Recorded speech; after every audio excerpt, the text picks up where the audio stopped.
Hello दोस्तों, नमस्कार। स्वागत है आप सभी का।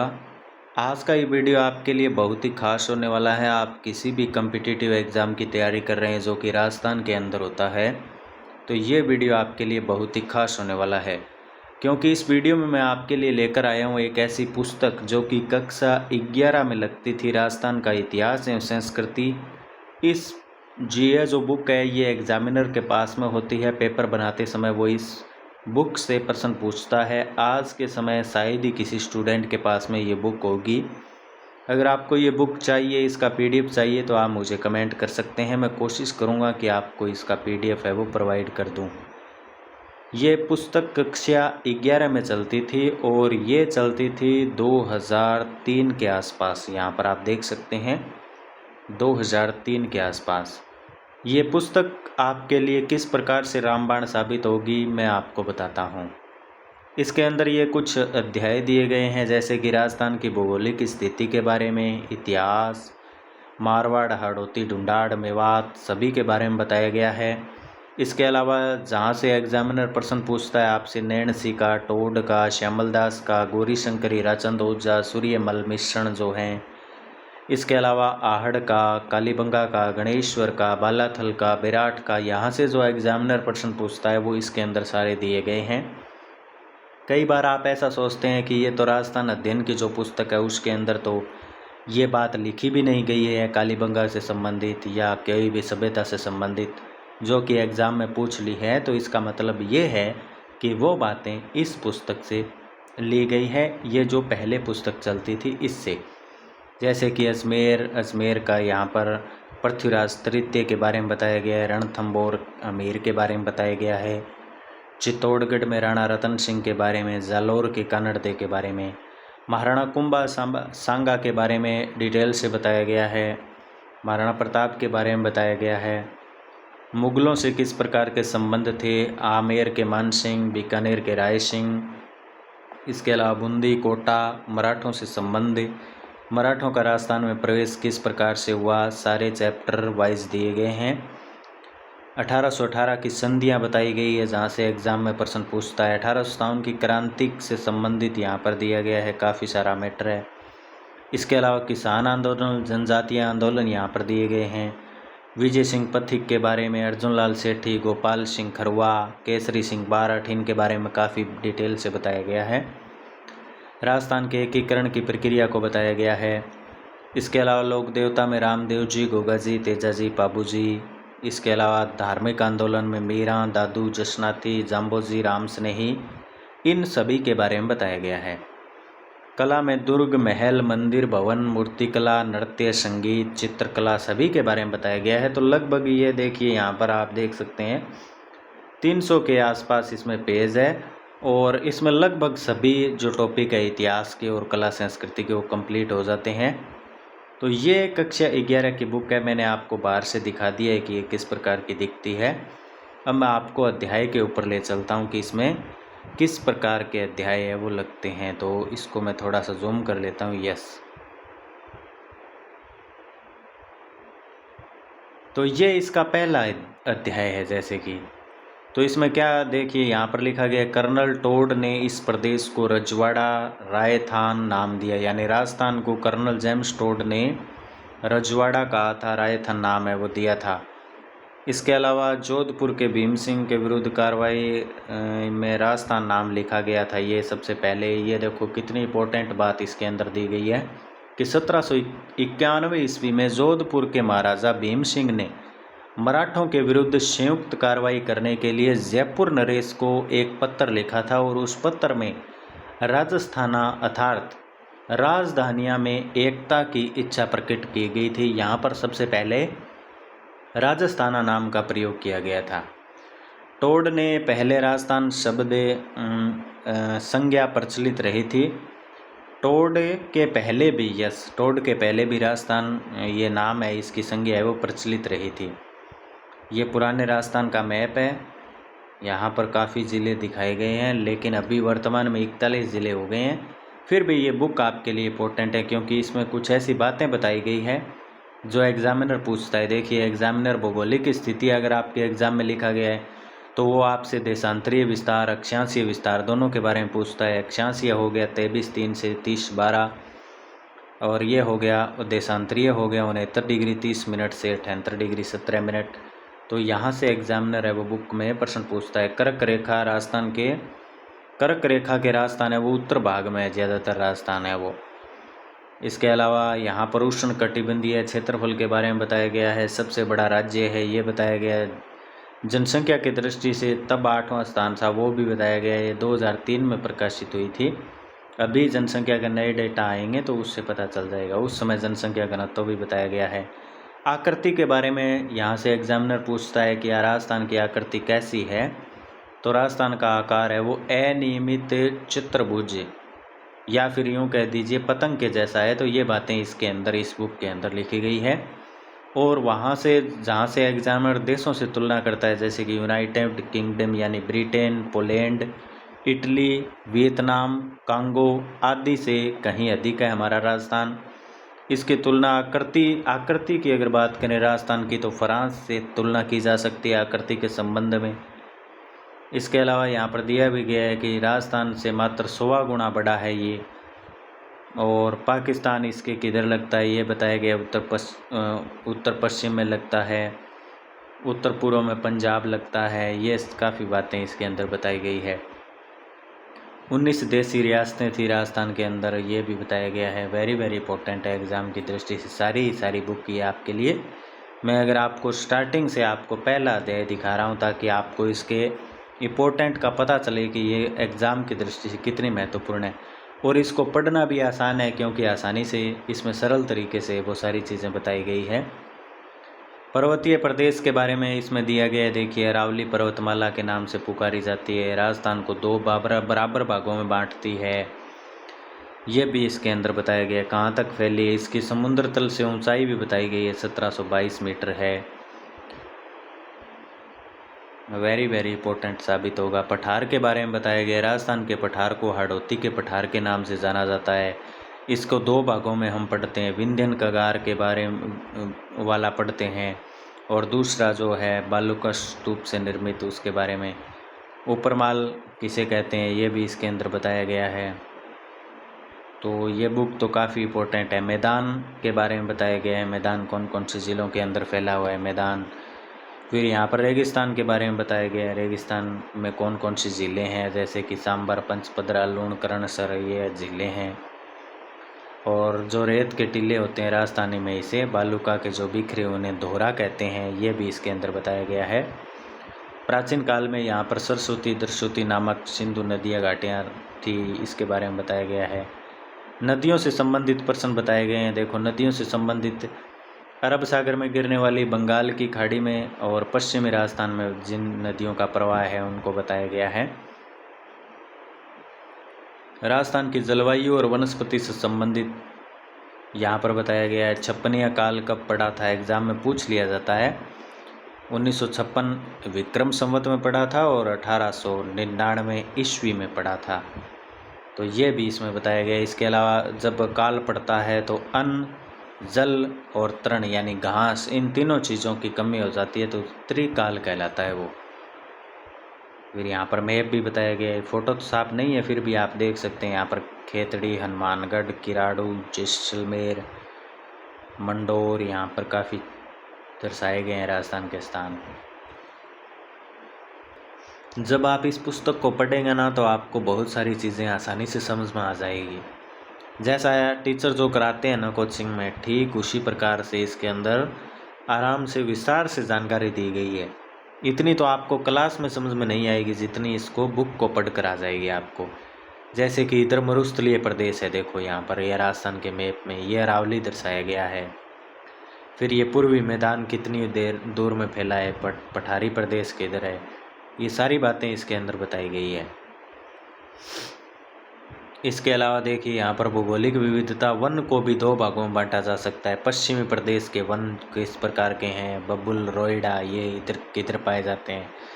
इसके अलावा यहाँ पर देखिए घास के बारे में बताया गया। मुंज, सेवण, धामण, ये घासें होती है। अभी आपसे एग्जाम में पूछ लिया जाए सेवण धामण तो आप बता देंगे, मुंज क्या है तो आपको प्रश्न नहीं आएगा शायद। इसके अलावा बहुत सारी बातें बताई गई है इसके अंदर। भौगोलिक स्थिति का इतिहास पर प्रभाव। फिर ये पर्वतीय श्रेणियों के बारे में बताया गया है, वेरी वेरी इंपॉर्टेंट है। यहाँ पर देखिए जैसे कि गुहिल, सिसोदिया, योध्य, मालवा का पठार, कंठल, वागड़, इन सभी क्षेत्रों के बारे में, राष्ट्रकूट, राठौड़, आदिवासियों के बारे में बताया गया है। मंदिरों के बारे में जैसे स्थान है जैसे कि दुलेव, ऋषभदेव, श्री नाथ द्वारा, एकलिंग जी, इसके बारे में काफ़ी जानकारी है वो यहाँ पर दी गई है। नदियों में लूणी, जाखम, सोम। तो यहाँ से जो भी इम्पोर्टेंट है उसको आप अंडरलाइन करके पढ़ सकते हैं। एग्ज़ाम में पूछा जाता है जैसे कि 56 का मैदान है, माही बेसिन को कहते हैं। तो यहाँ से एग्जामिनर है वो प्रश्न उठा लेता है काफ़ी बार। फिर रेगिस्तान है, रेगिस्तान के बारे में देखो यहाँ पर ये एग्ज़ाम में पूछा जाता है कई बार। एक मुट्ठी भर बाजरे के लिए मैं दिल्ली की सल्तनत गवा देता, ये शब्द शेर शाह के हैं, उन्होंने इसके बारे में कहा था। तो ये ऐसी बातें आप सोचते हो कि ये कौन सी बुक में दी गई है, तो ये इसी बुक के अंदर दी गई है। काफ़ी इम्पोर्टेंट बुक साबित होगी आपके लिए ये। इसके अंदर देखिए यहाँ पर बताया गया है जंगल, जंगल अर्थात आधुनिक बीकानेर को जंगल कहते हैं। मरुकांतार अर्थात कि मारवाड़ को कहते हैं। यहाँ से होकर वो बलराम और श्री कृष्ण गुजरे थे उसके बारे में बताया गया है। प्राचीन जंगल के अंदर देखो बीकानेर, जोधपुर का क्षेत्र जंगल कहलाता था, ये इसके बारे में अलग से बताया गया है। इसकी राजधानी यही छतरपुर जो कि वर्तमान में नागौर थी, इसके बारे में बताया गया है। राष्ट्रकूट शब्द का प्रयोग राठौड़ों के लिए किया जाता था, ये भी यहाँ पर बताया गया है। और यहाँ के जो शासक है वो जंगलधर पादशाह का यशोगान करते थे, यानी कि ये उपाधि धारण करते थे।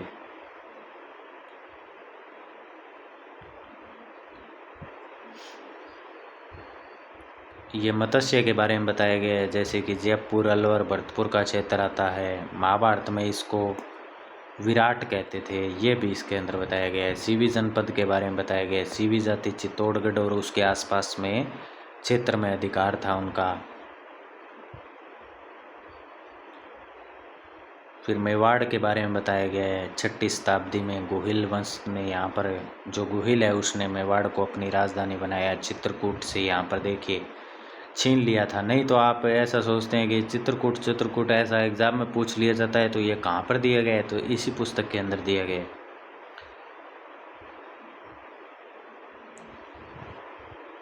वहाँ की बोली के बारे में बताया गया है, देखो बोली मेवाड़ी है। फिर मारवाड़ के बारे में बताया गया है।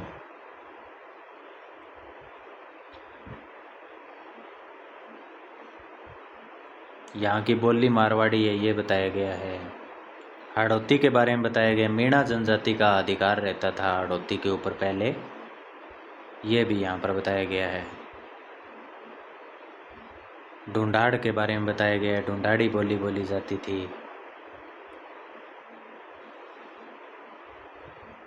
वागड़ के बारे में, डूंगरपुर, बांसवाड़ा के बारे में बताया गया है। मेवात के बारे में बताया गया है, उत्तर पूर्वी राजस्थान का भाग मेवात के अंदर आता था। ये देखिए यहाँ पर बताया गया है, कितनी इंपॉर्टेंट बात है। आमेर के कछवाए वंश के प्रताप सिंह ने 1775 में अलवर राज्य की स्थापना की थी। तो अभी आपने रीट में देखा होगा कि अलवर के इतिहास के बारे में प्रश्न पूछा गया था, राजाओं का क्रम।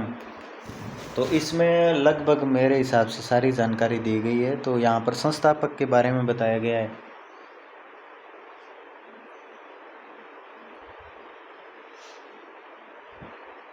जैसलमेर के बारे में बताया गया है। भाटी शाखा का शासन रहा था जैसलमेर में, और इसका जैसलमेर का प्राचीन नाम मांड था। फिर राजस्थान के इतिहास के स्रोत के बारे में बताया गया है, जैसे कि हमें इतिहास के बारे में किस प्रकार से पता चलता है। तो उत्खनित जो भूमि से निकाली गई सामग्री है उससे, अभिलेखों से, मुद्राओं से, ताम्रपत्रों से, और जो कलाकृति हैं उससे पता चलता है पुराने कि राजस्थान में हमारा इतिहास किस प्रकार से रहा है इसके बारे में। इसके अलावा साहित्य में जो भी अपभ्रंश है, संस्कृत है, राजस्थानी जो ग्रंथ है उनसे पता चल जाता है। इस प्रकार से बहुत सारी बातें बताई गई है। हालांकि ये थोड़ा दिखने में आपको शायद साफ नज़र नहीं आ रहा होगा, क्योंकि ये बुक पुरानी है और पीडीएफ भी इसी प्रकार का है। ये यहाँ पर लिखा गया है, देखिए, हरिमद सूरी द्वारा रचित है ये समराइज कहा। उद्योतन सूरी द्वारा रचित है कुवल्यमाला। ये एग्जामिनर पूछ लेता है कि कुवल्यमाला किसने लिखी, तो वो ये उद्योतन सूरी द्वारा रचित है कुवल्यमाला। तो इस प्रकार का प्रश्न है वो एग्जाम में पूछ लिया जाता है। पृथ्वीराज विजय जयानक द्वारा, यहाँ पर जो चीज़ें हैं एग्जाम में जो पूछी जाती है वो हर लाइन में प्रश्न है, इस प्रकार से समझ लीजिए आप। सदाशिव द्वारा, देखिए सदाशिव ने राज विनोद लिखा था, उसके बारे में बताया गया है।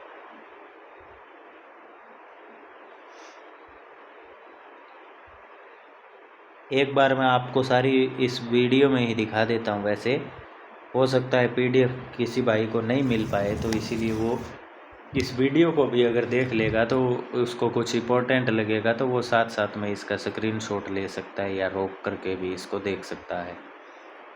तो मैं कोशिश करूँगा कि आपको पूरी दिखा दूँ। बांकीदास की ख्यात के बारे में बताया गया है। देखो,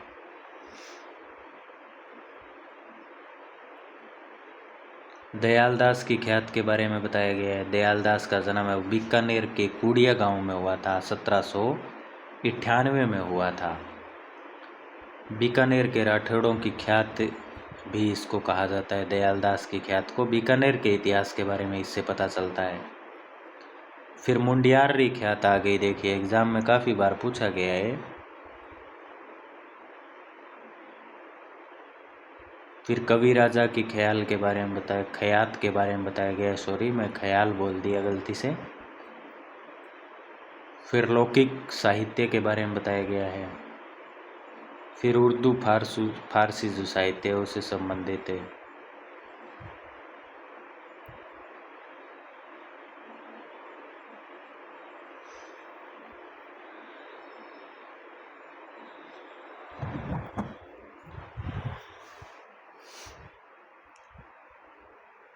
बिजोलिया अभिलेख से संबंधित एग्ज़ाम में प्रश्न पूछ लिया जाता है कि ये कब का है, तो ये 1170 ईस्वी का है और भीलवाड़ा ज़िले के बिजोलिया गांव में ये है।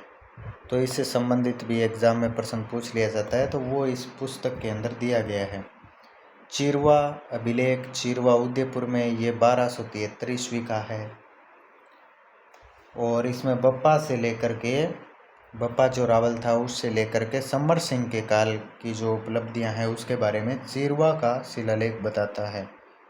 तो ये जानकारी इसके अंदर दी गई है। इसके बाद में श्रृंगी ऋषि का लेख, इसमें मेवाड़ के राणा हमीर प्रथम से राणा मोक्कल तक की जानकारी मिलती है और ये कब का है इसके बारे में बताया गया है। ये 1428 का है।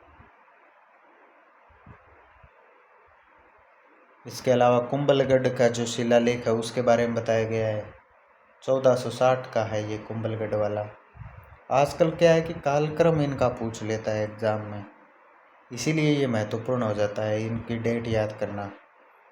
अब कीर्ति स्तंभ प्रशस्ति है, इसकी भी ये 1460 इसकी है और कुंभलगढ़ का शिलालेख है, इसकी भी 1460 इसकी। इन दोनों की सेम है।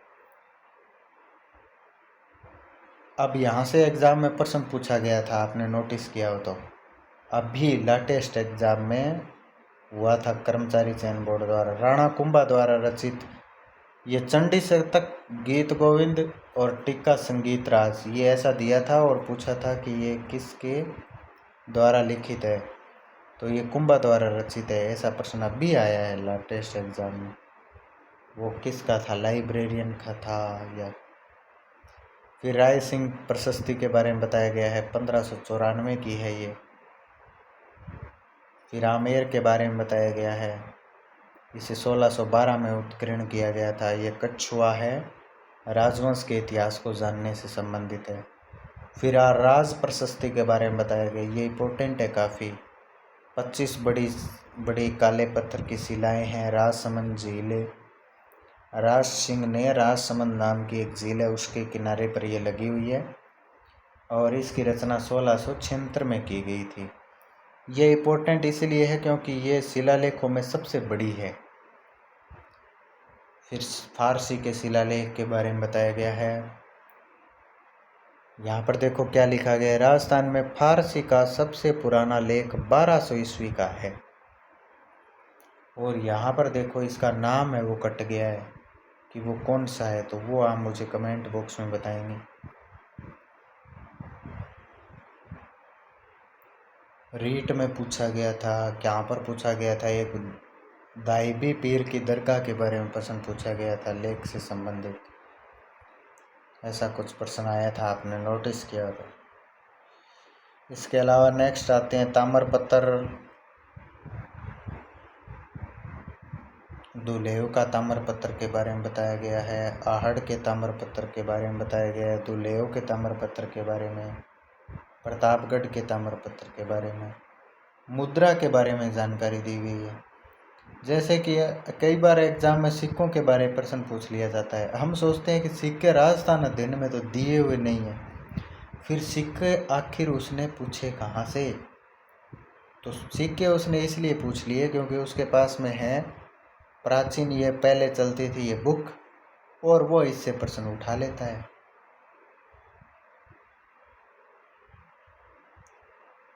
टकसाल कहाँ पर थी, काफ़ी बार इम्पोर्टेंट, जैसे कि ये प्रश्न एग्जाम में वो पूछ लिया गए। जैसे कि जयपुर नरेशों के झाड़साई सिक्के प्रचलित थे, तो झाड़साई सिक्के जयपुर वालों के थे, जयपुर का है ये झाड़साई, तो ऐसा प्रश्न एग्जाम में वो पूछ लेता है। और भी सिक्के हैं, और भी महत्वपूर्ण जानकारी है, लेकिन मैं आपको उदाहरण के लिए बता रहा हूँ। स्मारक में वो पूछ सकता है आपसे, जैसे सास बहू का मंदिर, ये काफ़ी बार पूछा गया है। अर्थुणा का बांसवाड़ा में है, ये भी पूछा गया है। इस पुस्तक के हर लाइन में प्रश्न है, इसको एक दो बार अगर कोई डिटेल से पढ़ लेगा तो उसको सारा मैटर है वो आसानी से समझ में आ जाएगा, फिर चाहे वो खुद के नोट्स बनाए, पढ़े।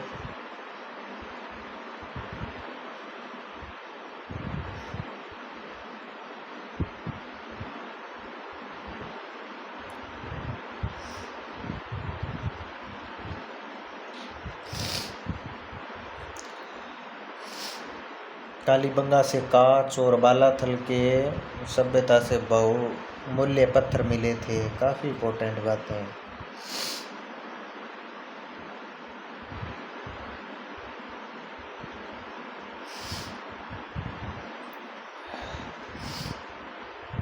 खुदाई में क्या कुछ मिला था सभ्यता में, सारी बातें इसके अंदर बताई हुई हैं। देखो यहाँ पर बताया गया है, प्रश्न आ सकता है एग्जाम में, खरीता क्या है? तो दो राजाओं के मध्य लिखा गया जो पत्र होता है उसे खरीता कहते हैं। खरीता हो सकता है, ऐसा पूछा भी गया हो एग्जाम में। फिर यहाँ पर देखो प्रमुख जो इतिहासकार हैं उनके बारे में पूरी डिटेल बताई गई है। आप सोचते हो जब आपको नोट्स में लिखाते हैं या बुक में दिया हुआ मिलता है तो कि मैं मेहनौत नैणसी को क्यों पढ़ूँ, क्यों? तो इसका कारण यहाँ पर दिया गया है कि क्यों पढ़ना है। देखो इसके बारे में कितनी डिटेल बताई गई है। ये नैणसी जयमल का ज्येष्ठ पुत्र था। फिर यहाँ पर देखो कितनी महत्वपूर्ण बातें बताई गई है। नैणसिरी ख्यात है, इसका दूसरा नाम मारवाड़ा परगनारी विगत है। ये एक दो पेज केवल इन्हीं के बारे में दिया गया है। देखो इसके अंदर हमें क्या है कि रीति रिवाज, विवाह, सगाई, इनकी जानकारी मिलती है।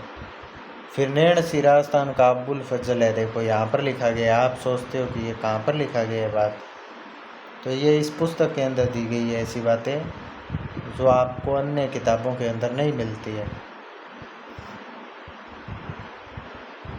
फिर यहाँ पर कर्नल जेम्स टोड शुरू हो जाते हैं। फिर कर्नल जेम्स टोड के बारे में, जो कि इतिहास के पितामह हैं हमारे, इनका जन्म भी आपको याद होना चाहिए। इस पुस्तक के अंदर जो लिख दिया ना, मान लीजिए उससे कुछ भी पूछ सकता है वो, लेकिन कुछ भी का मतलब ये नहीं है कि सारा याद करो, सारा याद करेंगे तो सारा कर सकते हैं। नहीं तो अगर आपके पास में ये बुक है, मान लीजिए आपने इसको छंटनी करके 10 पेजों में बना ली, तो उन कम से कम 10 पेजों को तो पढ़ें। जो महत्वपूर्ण बातें आपने नोट कर ली इस पुस्तक से। फिर टोड की एनाल्स और पश्चिमी यात्रा के बारे में देखो, कितना लंबा चौड़ा इसके अंदर बताया गया है। थर्मोपोली जैसा युद्ध, ये यहाँ पर देखो लिखा भी गया है, राजस्थान के इतिहास के पिता है ये। फिर इसके क्या कुछ दोस्त थे वो बताया गया है। फिर कवि राजा श्यामल दास के बारे में बताया गया है। इनका जन्म ढोलकिया जिला भीलवाड़ा में हुआ था। राणा शंभू सिंह ने श्यामल दास के इतिहास लिखने का कार्य प्रदान किया था। तो ये शंभू सिंह के समय थे। इस प्रकार का प्रश्न एग्जाम में पूछा जा चुका है, किन के समय थे। फिर वीर विनोद नामक ग्रंथ थे, वो इसके बारे में बताया गया है। फिर वीर विनोद में क्या कुछ है उसके बारे में बताया गया है। गौरी शंकर हीराचंद ओझा के बारे में पूरी डिटेल बताई गई है। सिरोही में इनका जन्म हुआ, रोहिड़ा गांव में हुआ। राजपुताने का इतिहास नामक पहले जिल्द में 4 भाग हैं, ये इन्होंने लिखा है ऐसा कुछ। फिर इनके महत्व के बारे में बताया गया है। फिर सूर्यमल मिश्रण के बारे में आ जाता है, वेरी वेरी इंपॉर्टेंट है। वंश भास्कर इन्होंने लिखा था। बूंदी के शासक महाराव राम सिंह के समय ये थे, ऐसा याद रखेंगे आप। फिर वंश भास्कर क्या है, इसके अंदर क्या कुछ जानकारी मिलती है, वंश भास्कर के बारे में पूरा बताया गया है। फिर महत्वपूर्ण बिंदु बताए गए हैं, 32 जिले, ये पहले का है राजस्थान का इसीलिए। फिर यहाँ पर उपरमाल, अभी इसके प्रश्न आने शुरू हो गए, जैसे कि संसार की सबसे पुरानी पर्वतमाला तो अरावली हो जाएगा। जंगल देश की राजधानी, जंगल बीकानेर को बोलते हैं, राजधानी यही छतरपुर थी, जो कि वर्तमान में नागौर है। फिर दिया गया प्रागवत राजस्थान की किस भूभाग का, तो ये सीवी का। विश्व के सबसे बड़े शिलालेख का नाम क्या है, तो राज प्रशस्ति है, राज सिंह के काल में राजसमंद झील के किनारे 25 जो शिलालेख है वो। फिर चित्तौड़गढ़ के दुर्ग का निर्माण किसने करवाया था, तो चित्रांगद ने करवाया था। ऐसा अंग्रेज इतिहासकार जो 1806 में उदयपुर आया था वो कर्नल जेम्स टोड था। सूर्यमल मिश्रण इतिहासकार ही नहीं कुछ और भी था, यानी कि वो क्या था सूर्यमल मिश्रण, तो विद्वान था। प्राचीन राजस्थान की नदी जो अब लुप्त हो चुकी है वो सरस्वती नदी है, अब लुप्त हो गई है वो। फिर यहाँ पर बालू का स्तूप को राजस्थान की बोली में क्या कहते हैं, धोरे कहते हैं। राजस्थान शब्द का प्रयोग सर्वप्रथम किसने किया था, इन प्रश्नों के उत्तर आप निकाल सकते हैं, ये सारे काफ़ी प्रश्न दिए गए हैं यहाँ पर। फिर निबंधात्मक प्रश्न भी दिए गए हैं और यहाँ पर उत्तर भी सारे नीचे दिए गए हैं। फिर यहाँ से चैप्टर 2 शुरू होता है। तो ये वीडियो काफ़ी लंबा न हो जाए इसीलिए मैं वीडियो को यहीं पर समाप्त कर रहा हूँ। अगर आपका अच्छा रिस्पॉन्स रहा तो मैं आपको चैप्टर 2 भी दिखाऊंगा कि इसमें क्या कुछ इम्पोर्टेंट है, तो उससे आप नोट्स बना सकते हैं अपने खुद के। एक चैप्टर से अगर आप 2 पेज लिखते हैं वो भी महत्वपूर्ण बातों के, तो मान लीजिए आपके लिए रामबाण साबित होंगे वो पेपर में, उनसे 100% आपको प्रश्न देखने को मिलेगा। साथ में आपको बहुत सी बातें सीखने को मिलेगी, समझ में आएगी, आसान हो जाएगा याद करना कि यस ये चीज़ें हैं, इस प्रकार से है, ऐसा आपको समझ आएगा अगर आप खुद इसको पढ़ करके देखेंगे। और समय ज़्यादा लगता नहीं है, क्लास लेते हैं किसी की तो ज़्यादा समय लगता है, खुद पढ़ते हैं मन मन में तो कम समय में ही सब कुछ है वो कंप्लीट हो जाता है। इसके अलावा ये प्रश्न जो लास्ट के हैं इनको तो याद करना ही है, और जो मैंने आपको महत्वपूर्ण बताए हैं कुछ मैं जल्दी में बता रहा हूँ वैसे, वो भी आप है वो नोट कर सकते हैं उनको। अगर आपके पास में पर्याप्त समय है तो आप इनको पढ़ सकते हैं, जैसे वंश भास्कर ग्रंथ के बारे में बताया गया है, ये सारी बातें याद कर सकते हैं। मैं आशा करता हूँ कि आपको जानकारी पसंद आई होगी। वीडियो को लाइक करें और चैनल को सब्सक्राइब ज़रूर करें।